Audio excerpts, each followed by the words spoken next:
Hello guys, welcome to my new YouTube channel. आज हम इस वीडियो में जानेंगे लाइटनिंग के बारे में। लाइटनिंग का मतलब तो आप सभी जानते ही हैं, आसमान से गिरने वाली बिजली। तो ये कैसे फॉर्म होती है और ये कैसे वर्क करती है से लेकर इसके बारे में कुछ ऐसे फैक्ट्स के बारे में जानेंगे जिनके बारे में हम सभी को पता होना चाहिए। तो आइए देखते हैं फॉर्मेशन ऑफ लाइटनिंग। आसमान में जो बादल होते हैं वो जो होते हैं इलेक्ट्रिक पार्टिकल से मिलकर बने होते हैं, जिसमें दो टाइप के पार्टिकल्स होते हैं। एक तो होते हैं प्लस चार्ज वाले पार्टिकल्स और एक होते हैं माइनस चार्ज वाले पार्टिकल्स।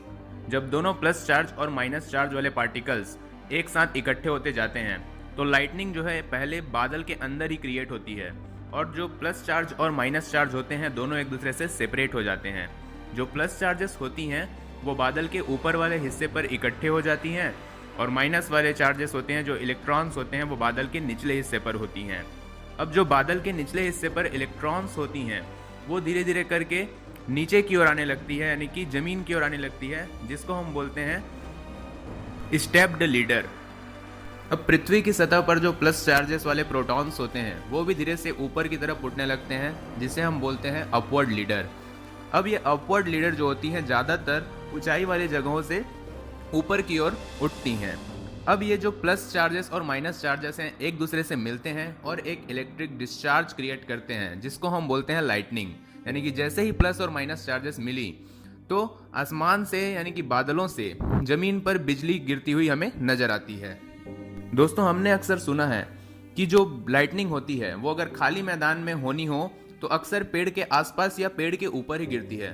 पर ऐसा क्यों होता है, आइए इसके बारे में जानते हैं।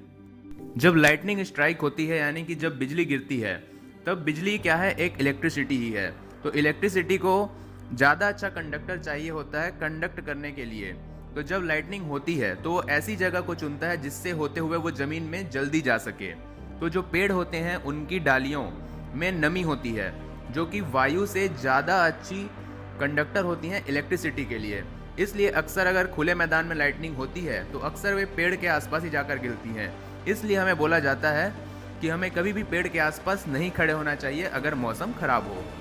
आइए अब एक क्विज देखते हैं।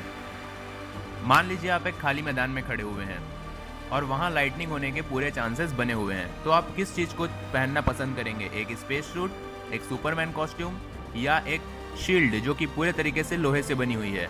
आप सब अपना जवाब वीडियो रोककर कमेंट बॉक्स पर जरूर दें। तो सही जवाब है शील्ड। क्यों? क्योंकि मेटल जो होती है वो इलेक्ट्रिसिटी का सबसे अच्छा कंडक्टर होती है। अगर बिजली अगर आप पे ऊपर स्ट्राइक भी करती है तो ये शील्ड के ऊपर से होते हुए सीधे ज़मीन पर चली जाएगी और आपको कुछ भी नहीं होगा। इसी तरह से कहीं अगर आप कार से जा रहे हैं और वहाँ पे लाइटनिंग के पूरे चांसेस बने हुए हैं तो आप कार पे ही बैठे रहेंगे तो आप ज़्यादा सेफ हैं। क्यों? क्योंकि कार जो होता है वो मेटल का बना होता है। अगर लाइटनिंग स्ट्राइक करती है कार के ऊपर तो लाइटनिंग जो होती है वो कार से होते हुए सीधे ज़मीन में चली जाएगी और आप इस तरह से सुरक्षित रहेंगे। तो अगर आप खुले मैदान में हैं और आपको लाइटनिंग से बचना है तो आप एक अच्छा काम कर सकते हैं कि आप क्राउच करके बैठ जाइए। क्राउच करके बैठने से क्या होगा कि आप वहाँ आसपास में एक हायर ऑब्जेक्ट नहीं होंगे, तो लाइटनिंग जो है वो हायर ऑब्जेक्ट पे ही स्ट्राइक करेगी। और अगर ज़मीन से होते हुए लाइटनिंग आप तक पहुँचती भी है तो क्राउच करने की वजह से एक पैर से जो इलेक्ट्रिसिटी आएगी वो दूसरे पैर से होते हुए वापस ज़मीन में चली जाएगी और इस तरह से आप बच सकते हैं। तो दोस्तों, अगर ये वीडियो आपको पसंद आई हो तो चैनल को सब्सक्राइब करें, बेल आइकन दबाएं और वीडियो को लाइक और शेयर जरूर करें।